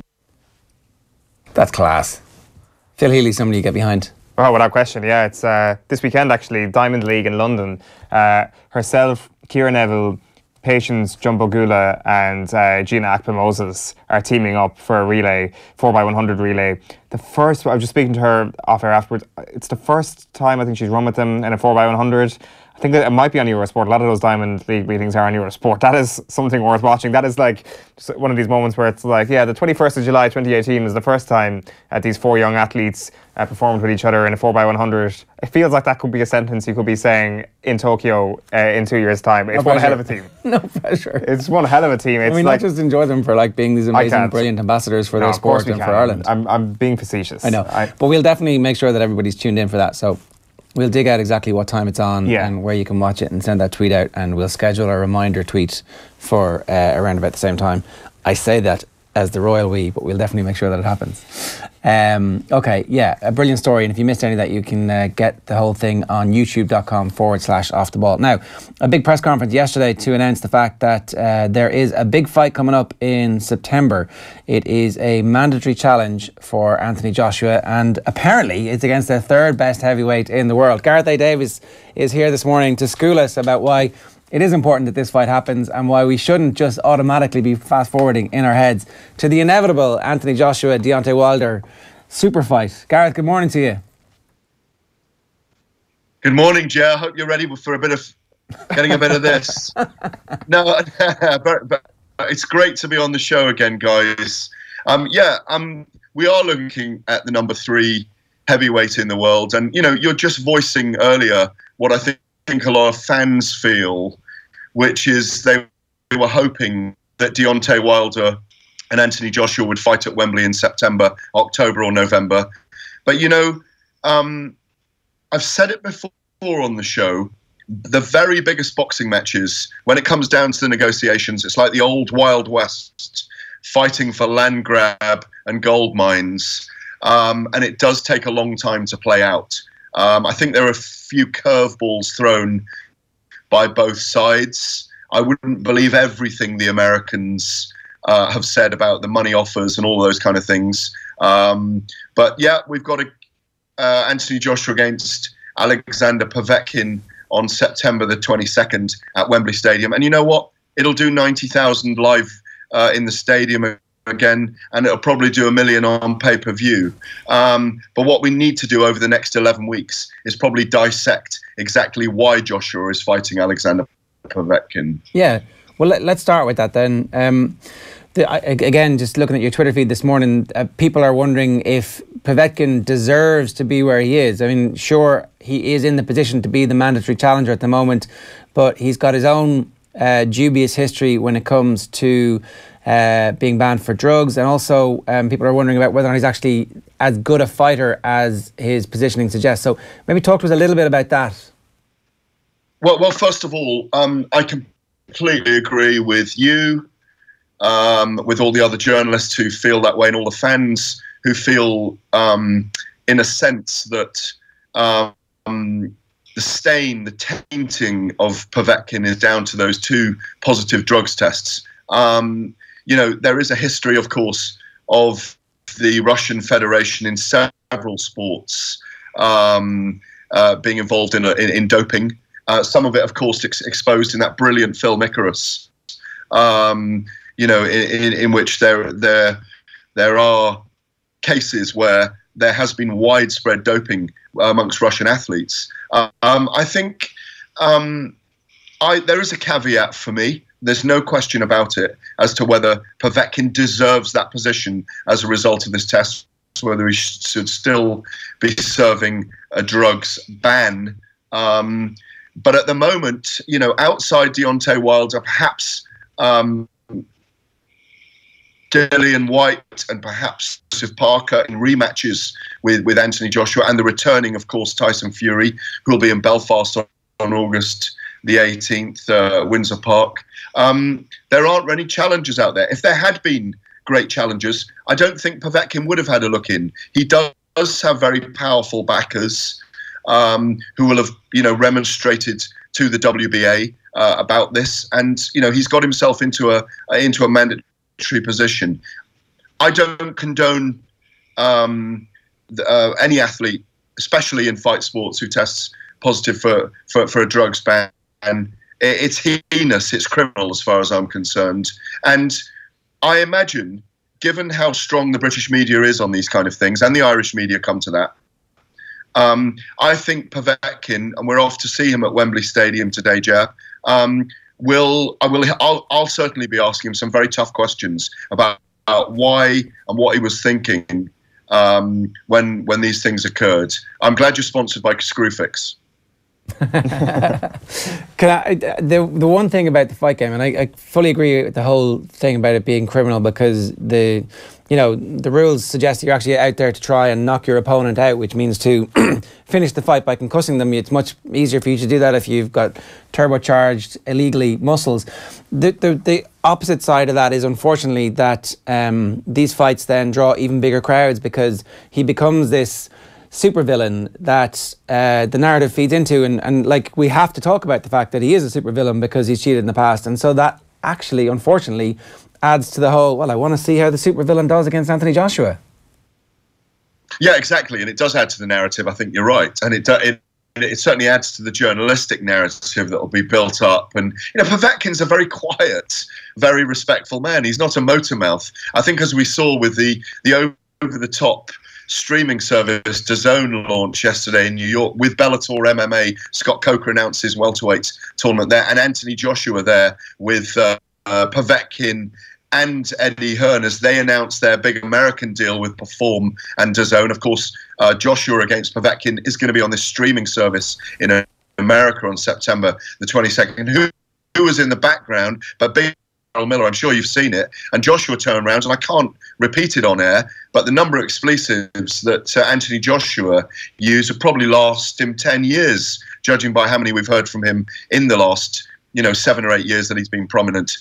Certainly got under his skin, whereas he turned back to Povetkin, and they were good as gold together. So it's a difficult one in some ways, because Povetkin's going to be put out there, as you say, similarly to a supervillain, as a drugs cheat, as a tainted champion, rather like Canelo will be. I will come on to Canelo Alvarez, I'm sure, because I've been with Gennady Golovkin in Vegas recently. But once someone tests positive, I think it's more serious than you even mentioned. You can be legally killed in a boxing ring. You can be legally killed in a mixed martial arts cage or combat arena. So we're going to have, I'm not sure I've mentioned this on the show before, but at some point, and I hope it never happens, but I think at some point, someone's going to be irreparably damaged, maybe brain damaged, maybe needed to be operated on, possibly, I hope not, could be tragically killed in a ring. And if a boxer tests, or a fighter, an MMA fighter, tests positive, the opponent tests positive for a banned substance afterwards or in the build-up, but that comes out in the aftermath, are we looking at manslaughter then?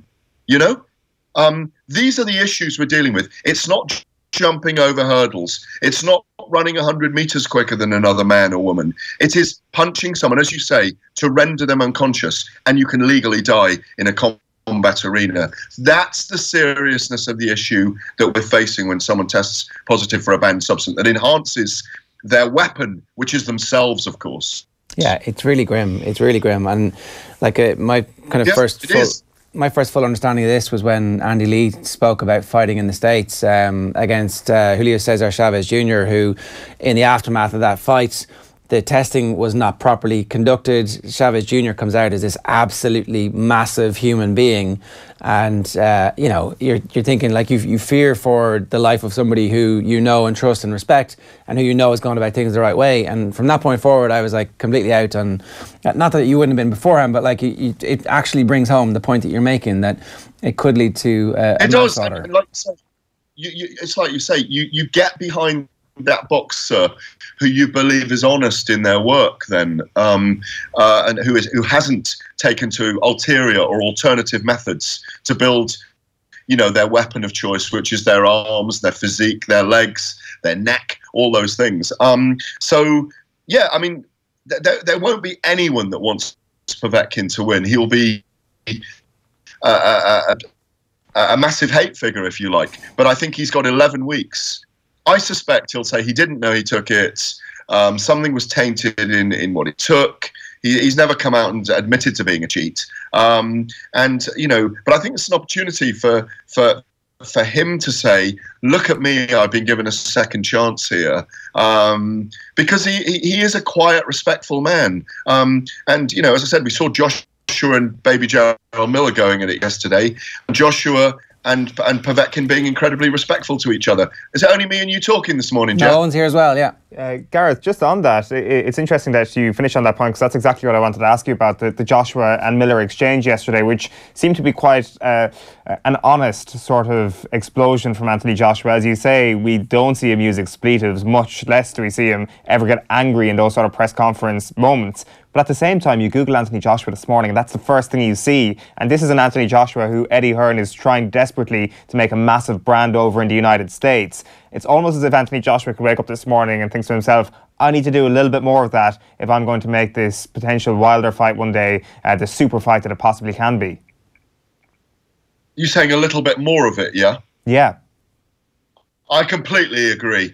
The big stars in America in boxing have always had a villainous type role. The more Anthony Joshua does that in America, the more people are going to be interested in a Wilder fight. Imagine those two motor-mouthing at each other for 3 months in the build-up to a big rematch in America, perhaps after they fought at Wembley next April, which is booked, of course, hopefully for that fight to take place. Don't, by the way, count on it happening, because these things have a horrible habit of stretching out in boxing.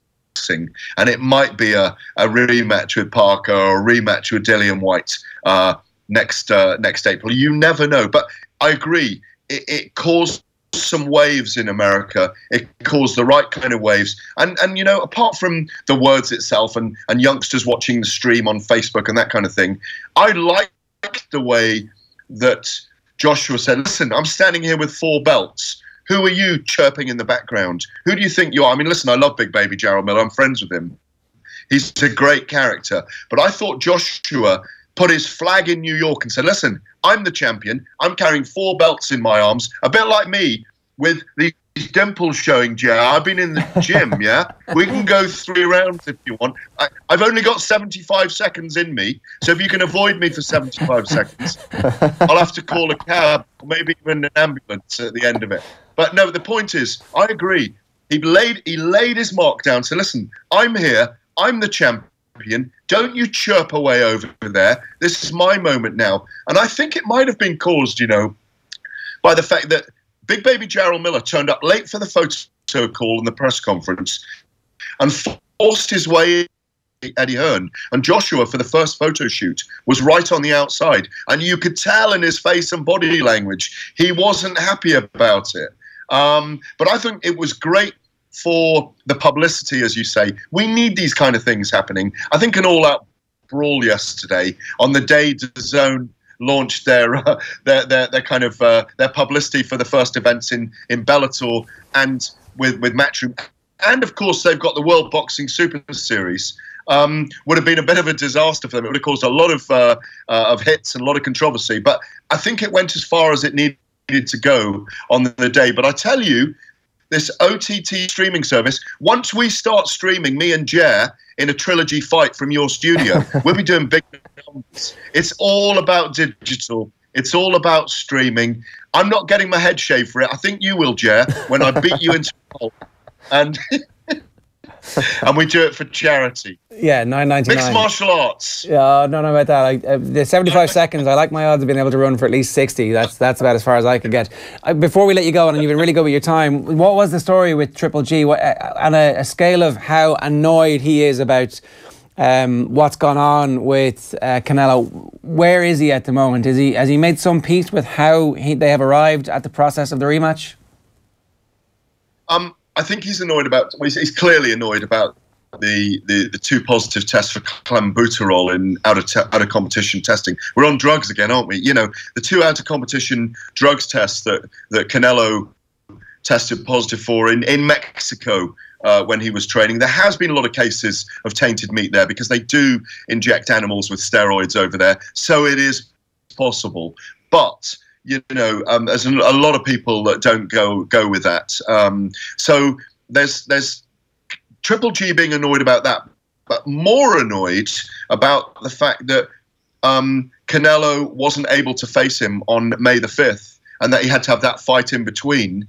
Listen, he didn't have any issues there, but now he's had to wait till September for the second fight. Also annoyed by the fact that Canelo has not agreed to do any press conferences till the one press conference in the week of the fight itself on September the 15th I think they're coming to cart me away here, but on September the 15th. But the thing is, you know, that's mostly what I talked to him about, how immature he felt Canelo was for not coming out and standing up in a media tour. You imagine the kind of questions that Canelo would have had to face from the media and from the fans. So Canelo's kind of, he's long grasped his issue. He said, no, I'm just turning up for fight week in September.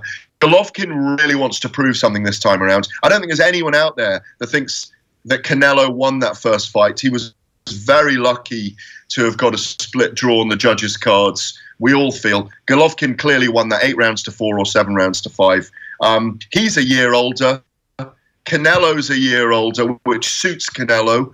And sadly, in all of this, we've forgotten what a brilliant elite fight it was last September. I was there, and I remember having adrenaline watching it. It was so thrilling while I was writing live. But Golovkin is an angry man, training very hard, and I think we can expect a real barn burner second time around. Vladimir Putin obviously been in the news a good bit this week in the fight game, primarily because he invited Conor McGregor to the World Cup final. Khabib also happened to be in the stadium. Is this just the greatest prolonged build-up to a UFC fight that we've ever seen? Are they actually going to fight this year or early next year? Or is McGregor done? Has he actually reached that point of his life where he's so rich he doesn't need to get punched in the head and kicked in the belly anymore?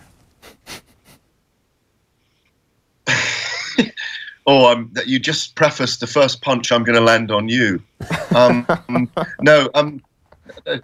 Could we do the undercard in the Luzhniki Stadium? Me and you, the charity fight, before 110,000 people watch the Notorious against Khabib. No, look, I mean, wouldn't it be the most? I've got to stop this. I've had too much coffee this morning, you know. Two things. The fact that Vladimir Putin invited them both to be in at the final in that stadium, I think, is a potential precursor to an event happening there. Wouldn't it be amazing if they both fought there, and they fought each other there in an open air stadium? You know, in the you know, maybe next year. I don't know if it can happen this year if they can get it on with it being warm enough there and so on. Clearly, there are moves going on in the background. I happened, gents, to be at Bellator's first event in Rome last Saturday, which was amazing in the open air at the Foro Italico. It was actually in the venue where they hold the Italian Open tennis. It was amazing, and they had kickboxing, and then the cage descended from the sky and landed on the. It was just amazing, to the sound of "Thus Spoke Zarathustra," Richard Strauss's great kind of musical tome. I won't bore you, I'm getting too cultured here. But the thing is, it was a great night. But John Kavanagh was there with Will Fleury. And John was saying to me, it might look like Conor's all into bling and showing his cars and getting his cars deported and having to go to New York for his court case. He's got that, of course, late next week. So once that's happened, we'll know when he's back. But what John said, and this is very significant, and you've seen this in the photographs of Conor and the Instagrams that he puts out, he's in great shape. John Kavanagh said he's in SBG every single day he's in Dublin. He is training very hard. He hasn't given up the ghost. He's got to come back. And look, the way he spends money, that money's going to run out at some point. And the way his father, Tony McGregor's putting fuel into that speedboat all over Ireland all the time, they're going to need some more money. He's going to have another fight. He's got to come back. He's got to fight again. I think we'll see him 3 more fights before he retires. And let's be honest, I know Conor's got his detractors and he's been kind of partying, if you like, in the last year and a half. But, you know, he's had a son and, you know, he's not become any less popular. And he only needs to fight again to get the fight fans back on his side. Don't write him off coming back. This is what John Kavanagh said to me. Fighting Khabib first fight back and using that incredible hand speed, that incredible left hand, and like you say, those slicing kicks to the belly that I'm procuring in my own gym at the moment, Ger, to beat Khabib in the comeback. Look, I think the whole of the mixed martial arts world, and certainly the UFC, are missing Conor McGregor, and that's why they're getting another drug cheat, Brock Lesnar, back to fight for them later in the year, because they need the pay-per-view stars. John Jones is out at the moment. You know, Ronda Rousey's gone. The Diaz brothers aren't fighting at the moment. These are all the big pay-per-view sellers, and the biggest of all of them is Conor. They need him back. He will be back. He's not done. Gareth, great stuff. Thanks a million. I look forward to the preliminaries and the opening press conference. Cheers. Great to speak to you. Take care. Cheers. Gareth A. Davies. You can read his stuff in the Telegraph. You can follow him on Twitter at Gareth A. Davies DT. I'm trying to think of a kind of a suitable name for it all. You know, the rumbling in Dublin or something. I don't know what it's going to be. We've got to come up with a snappy name. We've got to come up with a graphic. We can park that one there. We've got to find a card. And we've got to get Gareth over here for the press conference. We've got to get purses. We've got to agree purses. That's the first thing. Well, I'm sure Screwfix can sponsor it. I mean, you mentioned charity there. I was like, well, if we're going to put our lives on the line here. Well, you know, a portion of all earnings will also be given to, like, 2%. For all the damage that Gareth A will do to you, at least he'll do some good for a worthy cause. Yeah, it's fair enough. That is interesting, though, that, like, it's funny how, as with each passing month, McGregor gets more and more important. It's like Andy Reid was the greatest footballer of all time when he wasn't in the Ireland setup. It's like Stephen Ireland was the greatest footballer of all time when he wasn't in the Ireland setup. When McGregor is out of the UFC is like, I need Conor McGregor. Let me mainline some Conor McGregor. And he's going to mainline some money into the veins of the new ownership, and they need him, it turns out. I kind of forget what it's like to build up to a Conor McGregor fight. It feels like such a long time ago. It feels like back when we were getting excited for the Euros. It feels that long ago, and it literally almost was. What was it, November 2016? For the last time Conor McGregor fought in the UFC. Yeah. It's a long time ago, and like, time waits for no man, as they say, but it's clearly waited for Conor McGregor. He's still as famous as he was back then, if not more so.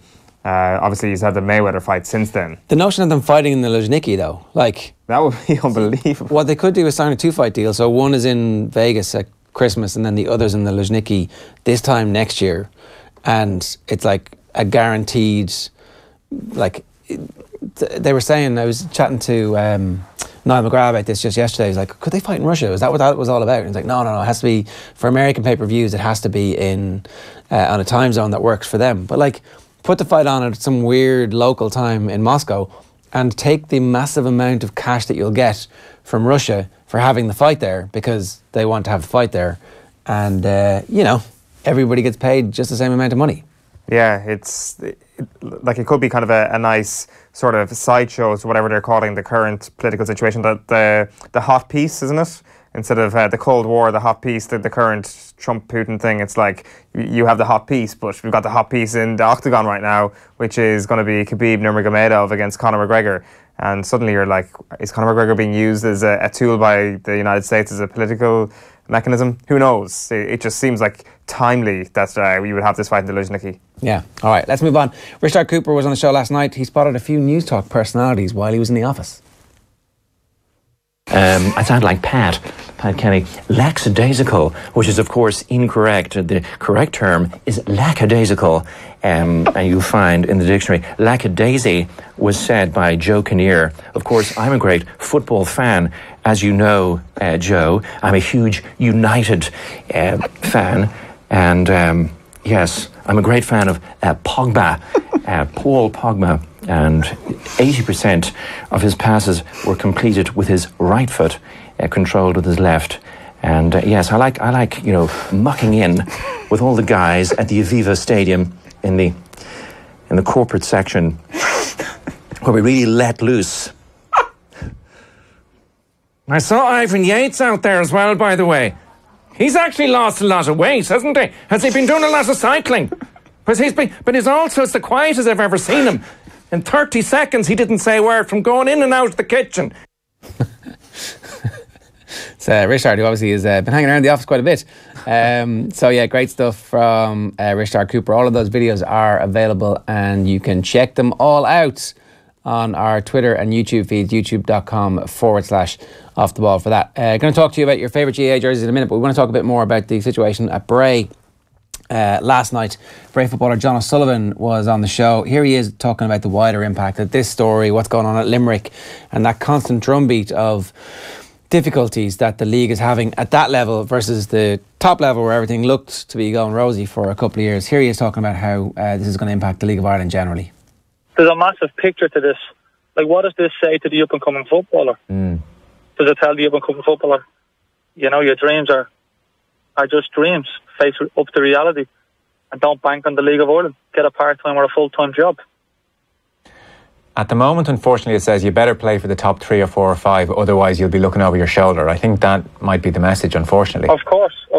So what will that say to them in terms of their dreams of being the next Graham Book, Richie Tell, Sean McGuire? Yeah, it's a fair point. I mean, it does feel like every player who's in the League of Ireland needs to come together and make sure that some kind of collective bargaining is signed on their behalf by the PFA and say no one's going to play and we're not going to be individuals anymore, we're going to be proper collective union. I know that collective bargaining doesn't really exist in European business law, but at some point you've got to say there's no league unless everybody's guaranteed that they're going to get paid, and we're not going to tolerate a situation where some players are getting paid and some players aren't getting paid. Like, there has to be a collegiality about it. Maybe it's impossible, but certainly the PFA need to, I think, just perform a stronger role here in educating their players about the dangers of signing for some clubs and saying, look, this is a club who has a track record of not paying, or this is a club who looks like their financial situation might not work out. And I know the PFA are going to say that's none of our business. The FAI are actually licensing these clubs, but that system is clearly broken as well. So it's almost too late representing them at the end.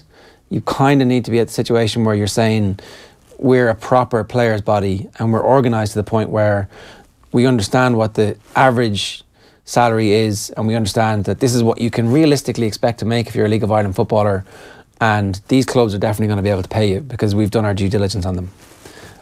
It does sound that that's not an ideal solution. It seems like the problem there far outweighs the solution, but for the reasons you just outlined there, it's not. We can't be waiting for that situation to fix itself. Like, it does seem grim that you could potentially join a League of Ireland club and within a couple of weeks your livelihood could be in danger, your income could be in danger, it could be completely cut off. And the fact that those situations exist is the real problem here. But as you said there, like, it's clearly a disaster, the whole licensing situation, whereby this situation is just going to continue unless something radical changes. And when you talk about radical solutions and the radical kind of procedure here, like, all-out strike action is the only thing that could kind of come to mind, where it's like that might actually have deep-rooted consequences in terms of how this thing is reformed, because right now, as Joe says, unless you play for the top 4 or 5 clubs, you're not going to have that constant thing. But unless the top 4 or 5 clubs do something, the players, the players. So that's what I mean. And all-out strike action means all of the players on all of the teams, and not just the players on that one team. Because that was one of the questions. It was a suggestion that maybe the players of Limerick and Bray won't play because they're not getting paid. But ultimately, unless their opponents don't play as well, that's pointless. That just results in points deduction, and then everybody becomes separated, and you're all dealing as independent contractors, and somebody's getting paid, okay, but most people aren't, and that's no long-term solution. So clearly the FAI have a massive role in all this, but I do think that there's also a lobbying role for the PFAI in that as well. Okay, let's move on, because we want to talk about the best club GAA jerseys in the country. There's been a bunch of suggestions here. Some of them I don't agree with, frankly. But anyway, let's start. We start in order here, yeah. So Ballyboden is the first one. I mean, really? The purple one? The other one, no. The blue one? Oh, that Ballyboden. Okay, that's not bad. Purple's Kilmacud. I was mistaken and Ballyboden. Okay, stripes. There's room for the it's grand. There's a little green trim as well, is there? I can't really quite make it out. No, we can't make it the grand. Green trim. Ballyboden's grand. You know, good team, grand jersey is how I would describe it. And I wouldn't be the greatest judge of a jersey, but even my eyes can tell me that's grand. Castlebar Mitchell's is next. Now that's a nice jersey. That is a bona fide nice jersey. Nice kit. Old school 3 stripes. Old school 3 stripes. You know, thank the heavens that O'Neill's managed to wrestle the rights for the 3 stripes off Adidas in Ireland. The colours are orange and yellow. Is it? It's red. Red? Is it proper red? Like, it's not scarlet, but it's certainly peach, a Tommy's hue saying of it's red. peach. Yeah, it's not peach. That's Tommy saying it's peach, just in case you want to punch the head off him in a challenge match at some point. We'll send Meath Hill out to He actually said the word peach out loud, did he? Yeah, yeah. Right, okay. My ears, so that I would say it. Oma is next. Let's have a look at Oma. Well, the shorts make that kit, really, don't they? Like, if you're, I think that traditionally the white kits need to be full Real Madrid. If you're going to go white, go full old school Real Madrid, all white, no stripes, no trims, nothing. If there is a trim, try and reduce it. Like even the Kildare jersey, I would say, trim down the trims is what you're saying. Over the years has been just a little bit, it lost its way. The great thing about these jerseys is just the pure uniqueness of the sponsors. Like O'Mellan Country Hotel Limited. Like, when else would we be speaking about O'Mellan Country Hotel Limited except for now? Pete says GAA jerseys are no good if you can't wear them with a good pair of bootleg jeans and kickers. That's true. On to Sarsfields next. See, I'm from a tie. We hate Sarsfields. That's grand. Their older jersey used to be much nicer, actually. The material is too shiny these days in jerseys. There needs to be like a matte finish where it looks like it's made from cloth as opposed to polyester. There's a bang of polyester off the material, right? Like it's shiny. I would never have kind of said that that's an issue. Like what's the... There's a sheen off it, whereas actually... The cloth, you mean the cotton, the previous cotton? It looks cotton, right? But like the old school, the jerseys that we would have played against when Sarsfields were wearing, when I was playing 20 years ago, 25 years ago, would have been much nicer and kind of cooler and proper old school. I just think that that's been kind of put through a modernity ringer, and like, I mean, look, it's any jersey with a sash, I like that. Why? Because I love the Peru jersey. Okay, that's a nice one though. That's like very simple. The thing with the international jerseys is... Roll on the next one there while he's gabbing on. He's going for Gaeltacht here. Also, not as nice as the older ones. We had found a picture of, I think it might have been Darrow Shea playing. So there you go. It wasn't today or yesterday. And obviously he fills the jersey a bit better than Model A. But... like the thing is... The sash seems to have got smaller. And what is the busyness? What's the blood scraped down the right hand? The blood marks of the dying person against the glass. What's that for? It's a tribute to Shaun of the Dead, I think. Like if you can make a tribute to a zombie movie in your jersey, then it's an absolute winner. Now, that is a jersey right there. What I mean, and you see the type of cloth difference. It's not shiny. It feels like neither of those two jerseys is shiny. Yeah, I know what you mean, but like it's practically stupid, isn't it, to have a jersey that heavy on you? I mean, look, screw you and your practicalities. We're talking exclusively what looked good. Yeah, I'm not sure what the heavy nature of the cotton there just makes me feel worn out. This is one of your suggestions, Glenbeigh, Glencar. It's a nice one. That's a nice jersey. That is a nice jersey, and I won't have a bad word said about it. It's just top class. It's simple. It's great colours.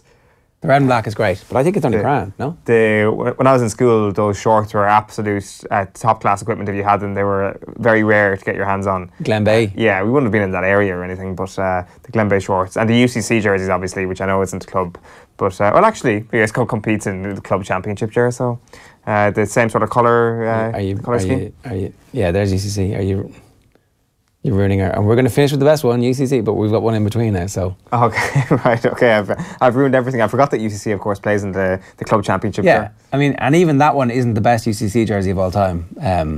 There's like back again, mid-90s in the Sigerson, they had like nothing but the skull and crossbones. There was no sponsor. It was just this giant skull and crossbones. You're like, wow, that is amazing. What is this?